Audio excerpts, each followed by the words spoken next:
আমি বলি আপনি এসে ডিরেক্ট বলতেছেন যতক্ষণ না পর্যন্ত তার উপর মামলা হয় ততক্ষণ পর্যন্ত আপনি তাকে গ্রেফতার করতে পারবেন না। আপনি বলেছেন 9 মাস 17 বছর তো সুশীলতা দেখেন না। আমি সবগুলো ক্লিয়ার করি, আপনাদের সব মিডিয়ারা আমার কথা শুনেন।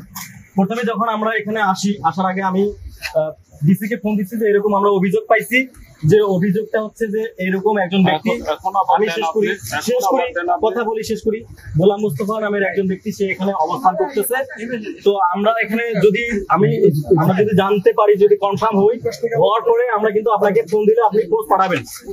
তো যখন আমরা এখানে আসছি, আমরা এখানে তথ্য নিতে আসার পরে দেখি যে উনি অবস্থান করতেছে।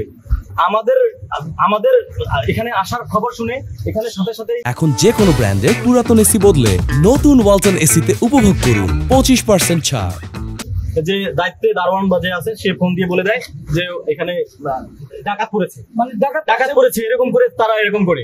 তো তখন আমি আবার ওসিকে আমার ডিসিকে স্যারকে ফোন দিয়েছি, স্যার যেহেতু আমরা এখানে আসছি, আমি বলছিলাম যে আসার পর যদি আমরা কোনো খবর পাই তাহলে আপনি কিন্তু এখানে ফোর্স পাঠিয়ে দিবেন। সেই প্রেক্ষিতে কিন্তু আমরা জানার পরে আপনাকে ফোন দিচ্ছি, আপনি আসছেন। আসার পরে আপনার আচরণটা হচ্ছিল পোলাইট।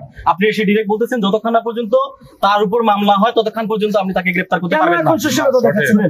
আপনি বলেছেন 9 মাস 17 বছর তো সুশীলতা দেখেন না। এই সুশীলতা আমি বলি আপনি বলছেন যে 9 মাসের যে বিষয়টা, এখন 9 মাসের সিস্টেমটা চলতেছে না। তো এখন 9 মাস কি আলাদা হয়ে গেছে? আপনাকে জুলাই গণঅভ্যুত্থানকে ঢাকা দিতে যাচ্ছেন না? তাহলে ঢাকা যদি দিতে না চান তাহলে আপনি এখানে সবকিছু এভিডেন্স পাওয়ার পরেও তাকে আলাদা করে মামলা করে গ্রেফতার করতে হবে কেন? এভিডেন্স আছে, আমি আপনাকে দেখাইছি না, গুগল করেন, দেখাইছি না, গুগল করেন, নরমাল গুগল আপনি দেখতেছেন না? চলেন মামলা দিয়ে আসেন। সাংবাদিক আছে তো আমরা মামলা দিব, সাংবাদিক আছে আমরা মামলা দিব। মামলা দেওয়ার পর যদি গ্রেফতার না করে তারপর ব্যবস্থা হবে।